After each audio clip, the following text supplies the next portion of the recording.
Hey Mountain Vista. Today I want to introduce you to the team Contigo.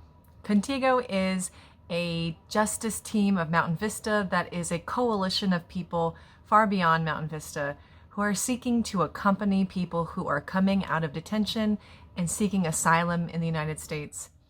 They've been around for 1 year at Mountain Vista and have already accomplished so much, including so much learning, that it's exciting to announce this month, February 2021, they are launching their first public fundraising campaign to help them in their second year expand and deepen their work with asylum seekers. Today's newsletter features their team, but I hope you also check out the newsletter below where you can see the information about their public fundraising campaign and make a donation of your own. There are two ways to give. One way is through our Woven Basket donation this whole month, or you can check out their GoFundMe campaign online where they're doing a public push to raise money, including a $5,000 matching grant. So anything you give for the first $5,000 will be matched by a donor in our community. Stay tuned, listen to the stories of this incredible team, and maybe consider joining them. I'm Sherry Desmond May. Um, I'm MBUU person, and I was inspired by Cecilia about 3, 4, 5 years ago because that was the time when the children were being separated from their parents at the border.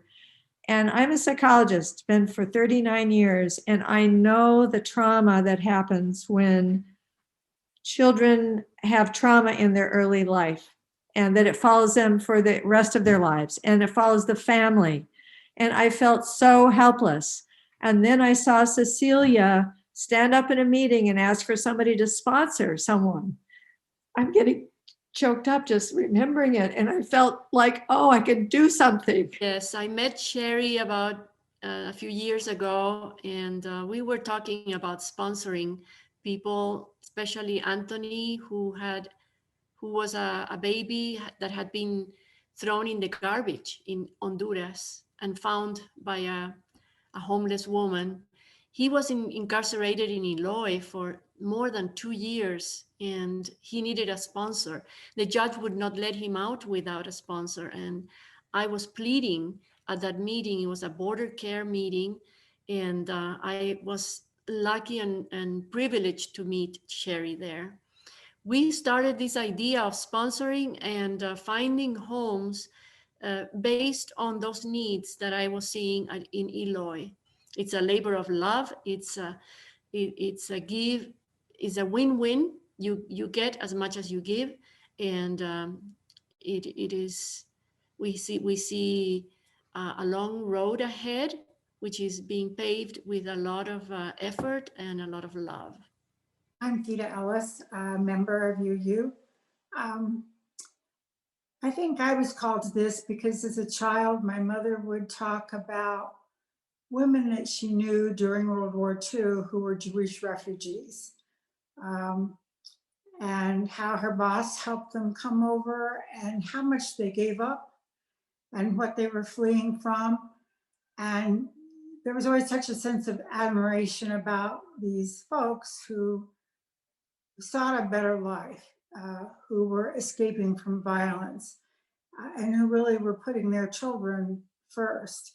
And so I've moved a lot in my own life, but I've never had to flee my country. I've never had to change language. I've never had to give up my vocation. And still, moving brings fear, uncertainty, not knowing the future. So I just admire and respect people who have the courage to look for a different life. And I think it's part of my deep spiritual commitment to the interdependent web and really those memories of my mother talking about women that she met. Years ago, I started with Keep Tucson Together as just interpreting and translating. But what really got me started, I think, in an emotional way was one evening at Pueblo High School at the immigration clinic, sitting across a table from a young mother who had 3 children with her. And as the interpreter, I asked her how we could help and what was her story. You always start with, what is your story?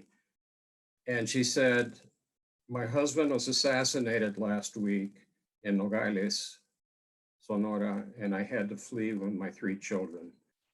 And I'm here to seek asylum for all of us. I can't go back. This Contigo initiative just seemed like a natural thing that I should continue doing. It's Kyoko Katayama, and I participate in MBUU here when I'm in Tucson as a snowbird. And I'm also a member of a Buddhist meditation community. I'm also an immigrant. Um, I I think about how humans have been migrating for, tens of thousands of years. I tried to do a little research. 20,000 or 200,000. It goes way back, way, way back. And unless you are an indigenous person, we forget that um, these national boundaries are artificially imposed on unbounded earth.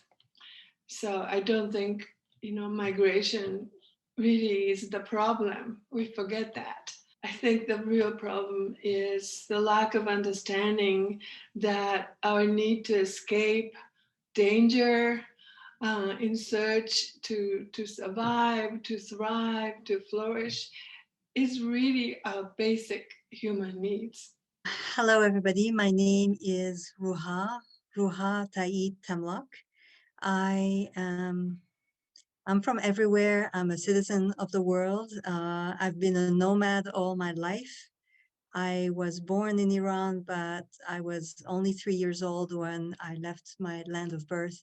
And I grew up in Rwanda, in the heart of Africa. I came to study in the US. I lived for decades in Taiwan, the Soviet Union, and the far end of the Soviet Union, beyond Siberia. In Japan, I traveled all over the world. As a Baha'i, as a member of the Baha'i community, and as a member of the Baha'i faith, I have truly believed the concept that the earth is but one country and mankind its citizens, the words of Baha'u'llah, and that we're all one human family, and that the pain of another is also my pain. In the end, the impetus is love for humanity, and that is what binds us together. And if we recognize our oneness and our interconnectedness, that we all come really from the same source, and we're all going to end up on the same earth, that there is these borders, as Kyoko was saying, are just completely man-made. I have this sheet in front of me on my desk, and I have shared that before with Contigo, but this is really what propels me every day. And this is from the writings of Baha'u'llah, from the Baha'i writings. Be an answer to the cry of the needy. Be as a lamp unto them that walk in darkness. Be a joy to the sorrowful. Be a haven to the distressed. Be an upholder and defender of the victims of oppression. Be a home for the stranger. Be a balm to the suffering. Be a tower of strength to the fugitive.